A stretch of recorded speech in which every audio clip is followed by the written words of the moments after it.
దేవాదేవుడు వేటి మీద జయాన్నిస్తాడు. ఒక్కసారి ఒక మాటను మనం ఒకసారి జ్ఞాపకం చేసుకుందాం. దేవుడు పాపముపై జయాన్నిస్తాడండి. పాపముపై యెహోవా నిస్సి అని చెప్పండి. పాపముపై యెహోవా నిస్సి. ఈ రోజున మనిషిని బాగా వేధిస్తున్నటువంటి సమస్య ఈ పాపం అండి. నిజం చెప్తున్నాను.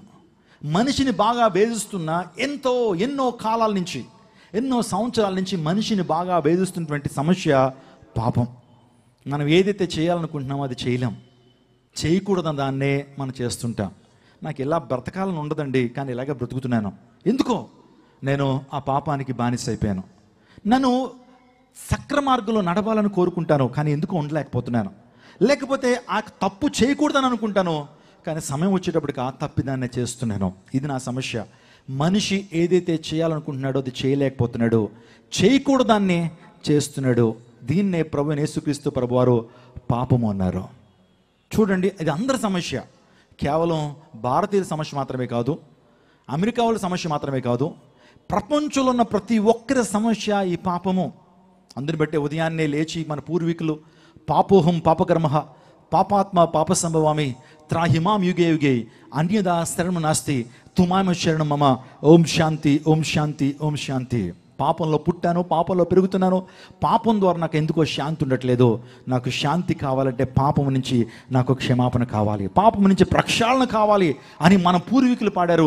ఇప్పటికీ చాలామంది సంధ్యావందనం చెప్తూ ఈ శ్లోకాన్ని ప్రార్థన వల్లిస్తూనే ఉంటారు. మనిషి యొక్క సమస్య పాపమైతే ఆ పాపం నుంచి విడుదల చేయడం కొరకే యెహోవా నిస్సి ఈ లోకానికి అవతరించారు. యేసు ప్రభువారు పాపను రక్షించడానికి యేసు ప్రభువు ఈ లోకానికి వచ్చారు. యెషయా గ్రంథం 59:2 ఒక మంచి మాట పరిశుద్ధాత్మ దేవుడు మన కోసం రాయించాడు. మీ దోషములు మీకును మీ దేవునికి అడ్డముగా వచ్చెను, మీ పాపములు ఆయన ముఖమును మరుగుపరచెను. ఈరోజున దేవుని ముఖానికి మనల్ని మరుగు చేసిందంటే మనం చేసిన పాపాలే. మనం చేసిన పాపాలే దీవెని పొందుకోవడానికి అడ్డుగా వస్తున్నాయి. మనం చేసిన పాపాలే మేలు పొందుకోకపోవడానికి అడ్డుగా వస్తున్నాయి. కాబట్టి ప్రభు అన్నాడు, మీ పాపాలను నేను క్షమిస్తాను, మీ యొక్క హృదయాన్ని నేను మారుస్తాను, మీ రాతి హృదయాన్ని మాంస హృదయంగా మారుస్తాను, మీ జీవితాన్ని పవిత్రపరుస్తాను, మీకు మొరాలిటీ ఇస్తాను, మీకు నైతికత ఇస్తాను, మీకు పరిశుద్ధిని ఇస్తాను, మీ జీవితాల్లో పరలోక రాజ్యాన్ని ఇస్తాను. నా యొద్దకు రండి, నేను మీకు విశ్రాంతిని ఇస్తాను. పాప భారంతో ఒకవేళ ఉన్నట్లయితే ప్రభు ఇస్తున్న పిలుపు ఏంటో తెలుసా? ప్రయాసపడి భారం మోసుకున్న సమస్త జనులారా నా యొద్దకు రండి, నేను మీకు విశ్రాంతి ఇస్తాను. Come unto me, I will give you rest. Those you are heavy burden laden, I will give you rest. ఈ ప్రపంచంలో ఆ పిలుపు ఇచ్చినటువంటి వాడు యేసు ప్రభువారు ఒకరే. ప్రయాసపడి పాప భారం మోసుకున్న సమస్త జనులారా నా యొద్దకు రండి, నేను మీకు విశ్రాంతి ఇస్తాను. ఆ పాప భారాన్ని మీ నుంచి దించి వేస్తాను. బైబిల్ తర్వాత అత్యధిక భాషల్లోకి తర్జుమైనటువంటి గ్రంథం ఏదైనా ఉందంటే అది పిలిగ్రిమ్ ప్రోగ్రెస్. పిలిగ్రిమ్ ప్రోగ్రెస్, యాత్రికుని ప్రయాణం. ఎంతమంది గృహాల్లో ఉందండి యాత్రికుని ప్రయాణం?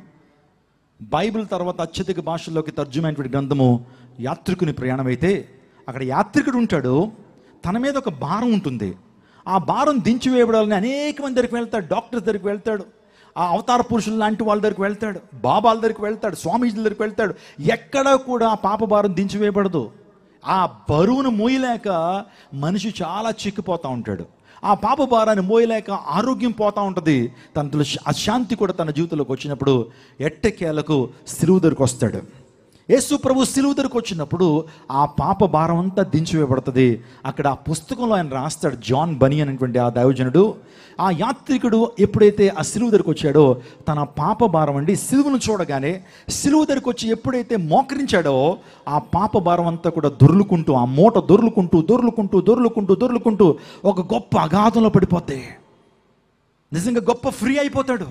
ఈ రాత్రి కాలంలో నువ్వు కూడా పాప భారంతో ఒక అశాంతితో ఈ ప్రాంతంలో ఉన్నట్లయితే ప్రభువు దగ్గర నీకు విడుదల ఉంది, ప్రభువు దగ్గర నీకు రక్షణ ఉంది. ఇందాక దైవజనుల అపోస్తలులు చెప్పారు, ఒకప్పుడు పేకాట, భయంకరమైన త్రాగుడు వ్యసనాలతో ఆయన ఉన్నప్పుడు ప్రభువు దగ్గరకు వచ్చినప్పుడు ప్రభువు ఆయన విడిపించారు. ఈరోజు యేసు ప్రభు వారు చేయగలిగిన గొప్ప కార్యం ఏంటి తెలుసా?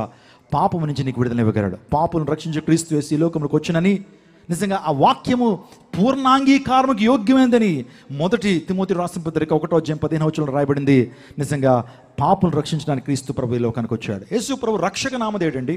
తన ప్రజలను వారి పాపము నుంచి ఆయన రక్షించిన కనుక ఆయనకి యేసు అని పేరు పెడతారన్నారు గాబ్రియేలు దూత మరియతో. ప్రభు రక్షించేటువంటి వాడు కానీ శిక్షించేటువంటి వాడు కాదు. దుష్ట శిక్షణ శిష్ట రక్షణ, పరిత్రాణాయ సాధూనాం వినాశనాయ దుష్కృతం, ధర్మ సంస్థాపనార్థే సంభవం యుగే యుగే అని కొన్ని శ్లోకాలు మనకు తెలుసు, స్కూల్లో చదువుకున్నాం. అంటే దేవుళ్ళు ఎందుకు వచ్చారంటే పవిత్రులందరినీ కూడా ఉద్ధరించడానికి, పాపులను చంపేయడానికి. కానీ యేసుప్రభు అలా చెప్పలా. పాపులను రక్షించడానికి యేసుప్రభు ఈ లోకానికి వచ్చినని చెప్పాడు. నశించిన దాన్ని వెతికి రక్షించడానికి యేసుప్రభు ఈ లోకానికి వచ్చారు. ఈ రోజున ప్రియ తమ్ముడు, ప్రియ చెల్లి, ప్రియ అక్క, ప్రియ అన్న, ప్రియ సహోదరుడా, ఈ రాత్రికాల సమయంలో ఒకవేళ పాప వ్యసనముతో ఈ ప్రాంతంలో ఉన్నట్లయితే, విడుదల లేనిటువంటి పక్షంలో ఉన్నట్లయితే, అది ఏ రకమైన ఎడిక్షన్ అయినా సరే ప్రభు ఆ ఎడిక్షన్ నుంచి నీకు విడుదల ఇవ్వగలడు. అలా చెప్పడానికి నేను నిజంగా సంతోషిస్తాను. ఎందుకు తెలుసా? అనేక మంది జీవితాల్లో దేవాదేవుడు గొప్ప కార్యం జరిగించాడు. మన ఆంధ్రప్రదేశ్లో ఓ ప్రాంతం ఉందండి, దాన్ని దొంగలపురం అని పిలుస్తారు. ఏ పురం? దొంగలపురం. ఎందుకంటే అక్కడ దొంగతనాలు ఎక్కువగా జరుగుతుంటాయి. దొంగతనాలని వృత్తిగా చేసుకుని వారు బతుకుతున్నారు. అలాంటి సందర్భాల్లో ఆ ప్రాంతం అండి, ఆ ప్రాంతంలో సువార్త ప్రకటించాను, అందరూ బట్టే ఈ విషయాలు ఎంత ధైర్యంగా చెప్తున్నాను. ఆ ప్రాంతాన్ని ఒకప్పుడు సెటిల్మెంట్ ఏరియాగా పిలిచేవారు. సెటిల్మెంట్ ఏరియా అంటే సెటిల్మెంట్లు ఎక్కువ జరుగుతూ ఉంటాయి కాబట్టి ఆ ప్రాంతాన్ని సెటిల్మెంట్ ఏరియాగా పిలిచేవారు. అక్కడ దొంగతనం చేసేటువంటి వారు ఎంత ప్రొఫెషనల్స్ అంటే, ఎంత నిష్ఠార్థులు అంటే, ఎంత ప్రవీణులు అంటే, నేను చిన్న విషయం చెప్తే మీకు బాగా అర్థమవుతుంది. రన్నింగ్ ట్రైన్లోంచి కూడా సునాయాసంగా దూకి కాళ్ళు చేతులు ఎరగొట్టుకోకుండా ఉండగలరు వాళ్ళు. మనకైతే ప్లాట్ఫామ్ మీద వెళ్తున్నటువంటి ట్రైన్ ఎక్కితే, ట్రైన్ దిగితే కాళ్ళు చేతులు ఇరిగిపోతాయి. కానీ ఆ దొంగలు 40-50 కిలోమీటర్ స్పీడ్గా వెళ్తున్న ట్రైన్లోంచి కూడా సునాయాసంగా దూకేయగలరు. వాళ్ళకి ఏ దెబ్బలు తగలవు. అలా ప్రాక్టీస్ చేశారు వాళ్ళు. దొంగతనానికి వెళ్తున్నప్పుడు వాడు గాడిద రక్తం తాగేవారట. గాడిద రక్తం తాగి పరిగెడితేనట మంచి స్టామినా వస్తుందట, ఎవడికి దొరకమంట. అందరూ బట్టి గాడిద రక్తం తాగేవారు. ఇంకా చెప్పాలంటే దొంగతనానికి వెళ్తున్నప్పుడు నూనె రాసుకుని వారు దొంగతనానికి వెళ్తుండేటువంటి వారు. చాలామంది ప్రముఖమైనటువంటి దొంగలు ఆ ప్రాంతం నుంచి వచ్చారు. అబ్బా ఖాన్ అనేటువంటి దొంగ, చవటా ప్రసాద్, గజ్జల్ ప్రసాద్ అనేటువంటి వారు. కోర్స్ నాకు తెలియదు కానీ పెద్దలు చెప్తారు, మా తండ్రి గారు లాంటి వాళ్ళు చెప్తారు. ఆ దొంగలు భారతదేశంలో చాలా ఫేమస్ వాళ్ళు. అటువంటి దొంగలు ఎప్పుడైతే దేవుని సువార్త వారి దగ్గరికి వెళ్ళిందో, సెటిల్మెంట్ ఏరియాగా ఉన్నటువంటి ఆ ప్రాంతానికి దైవజనుడు ఎంతో దూర ప్రాంతాల నుంచి స్టూవర్ట్ అనేటువంటి దైవజనుడు అండి భారంతో వచ్చాడండి. సువార్త ప్రకటించాలి, వీరిలో మార్పు రావాలి, వీరిలో పాప భారం నుంచి విడుదల పొందాలా, వీరు శాంతితో బ్రతకాలా అనే ఉద్దేశంతో ఆ సెటిల్మెంట్ ఏరియాకి వెళ్ళి ఎప్పుడైతే సువార్తను ప్రకటించాడో ఆ ఒక్కొక్కరిలో మార్పు రావడం ప్రారంభించిందండి. నిజంగా వారు దేవుని సువార్త ఎప్పుడైతే లోపలికి వెళ్ళిందో, దేవుని సువార్తను ఎప్పుడైతే వారు అంగీకరిస్తున్నారో, ప్రభుని యేసుక్రీస్తు ప్రభు వారిని ఎప్పుడైతే వారు హృదయంలోకి ఆహ్వానించారో, మొదటి ఆలోచన ఏంటంటే మేము పాపం చేయకూడదు, మేము ఇలాంటి కార్యాలు చేయకూడదు, నీతిగా బ్రతకాల, ధర్మంగా బ్రతకాలి, నైతికంగా బ్రతకాలి, దేవునికి మెచ్చేటువంటి జీవితాన్ని జీవించాలి, దేవుని మహిమార్థకరంగా జీవించాలి.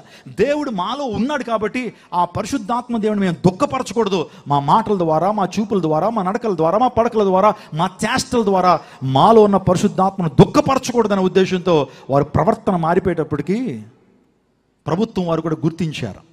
అక్కడ ఉన్నటువంటి పాలకులు గుర్తించారు, ఈ ప్రజలకు ఇప్పటి వరకు ఏ పేరు లేదే, ఈ ప్రాంతానికి సెటిల్మెంట్ ఏరియాగా వారు పిలువబడుతున్నారు, ఈ ప్రాంతాన్ని గుర్తిద్దాం, వీరికి కూడా ప్రభుత్వ రాయితాలు ఇద్దాం అనే ఉద్దేశంతో కలెక్టర్ గారు ఆ ప్రాంతానికి వెళ్ళి, అయ్యా ఒకప్పుడు మీరు దొంగతనం చేశారు కానీ ఎలా మార్పు వచ్చిందో మాకు తెలియదు, ఎలా మార్పు వచ్చింది చెప్పండి అంటే వాళ్ళు చెప్పారు, మా ప్రభును రక్షకుని యేసుక్రీస్తు ప్రభు వారు మా ప్రాంతానికి తీసుకురాబడ్డాడు, మా ప్రాంతాల్లో గొప్ప మార్పు వచ్చింది అని ఆ ప్రాంతవాసులు చెప్పారు.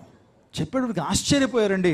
యేసుక్రీస్తు ప్రభు ఒక కుటుంబంలోకి వెళ్తే మార్పు వస్తుంది. ఎవడైనాను క్రీస్తునందున వాడు నూతన సృష్టి, పాతవు గతించిన సమస్తమును నూతన మాయన. If anyone is in Christ Jesus is a new creation, all things have been passed away, everything will become new. ప్రతిదీ కూడా నూతనం అవుతుంది దేవుల్లో ఉంటే. ఎప్పుడైతే వారిలో నూతనత్వం చూస్తున్న ప్రభుత్వం వారు, అయితే మీ ప్రాంతానికి మీరే పేరు పెట్టుకోండి అయ్యా.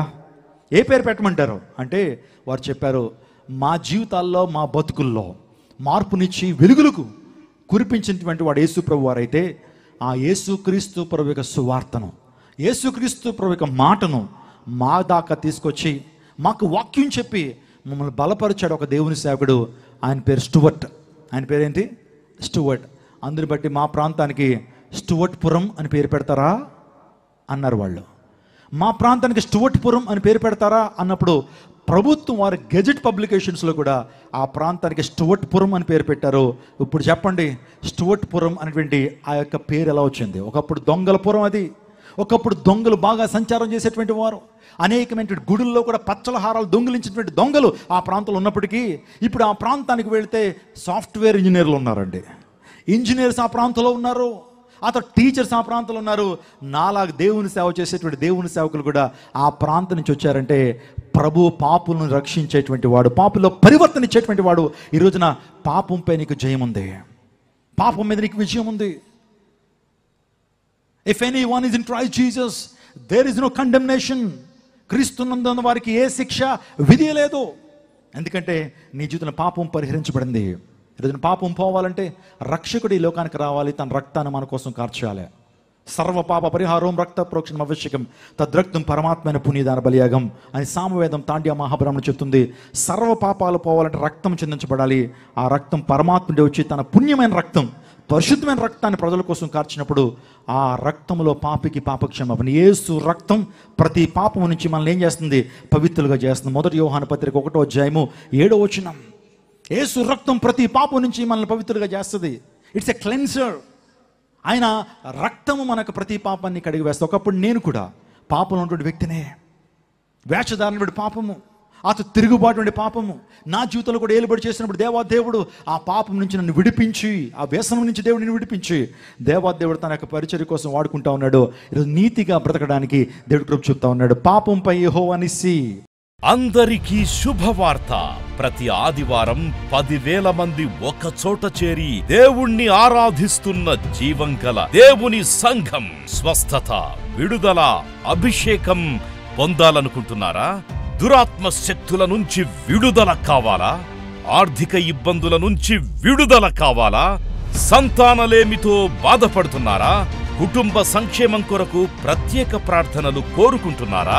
శాంతి లేక ఆత్మహత్య చేసుకోవాలనుకుంటున్నారా?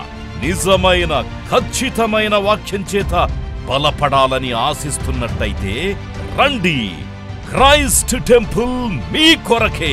ప్రతి ఆదివారం 4 ఆరాధనలు జరుగుతున్నాయి. మొదటి ఆరాధన ఉదయం 6 గంటలకు, రెండవ ఆరాధన ఉదయం 8 గంటలకు, మూడవ ఆరాధన ఉదయం 10 గంటలకు, నాల్గవ ఆరాధన సాయంత్రం 6:30 జరుగును. స్థలం Christ temple, Mary Stella indoor stadium, Pantakaluva road, NTR circle, Vijayawada. ముఖ్య ప్రసంగికులు ప్రపంచవ్యాప్తంగా వాక్యమునందించి కోట్లాది మందికి దీవెనకరముగా ఉన్న మన దైవజనులు రెవరెండ్ డాక్టర్ పాల్ ఇమాన్యుయల్ గారు మరియు నిస్సీ పాల్ గారు శక్తివంతమైన సందేశాలను అందించి ప్రతి ఒక్కరి కొరకు ప్రత్యేక ప్రార్థనలు చేయుదురు. హృదయాలను హత్తుకునే అద్భుతమైన స్తుతి ఆరాధన సాక్ష్యాలు, ప్రతి విశ్వాసిపై ప్రత్యేక శ్రద్ధ, గృహ దర్శనాలు, ఇంకా మరెన్నో.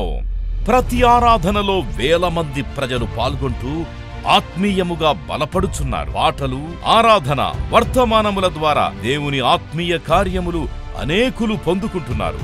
విజయవాడ చుట్టుపక్కల ప్రాంతాల నుంచే కాక 100 కిలోమీటర్ల దూరం నుంచి ప్రజలు వచ్చి ఆత్మీయ మేలులు పొందుచున్నారు. ప్రతి ఆదివారం హోలీ కమ్యూనియన్ సర్వీస్. దూర ప్రాంతము నుండి వచ్చు వారికి ప్రేమ విందు కలదు. కుటుంబాలతో రండి. దేవుడిచ్చే గొప్ప రక్షణ, స్వస్థత, అభిషేకాన్ని పొందుకొనండి. రండి, మీ దుఃఖము నాట్యముగా మార్చబడును. మరిన్ని వివరాలకు సంప్రదించండి 88 6276 777.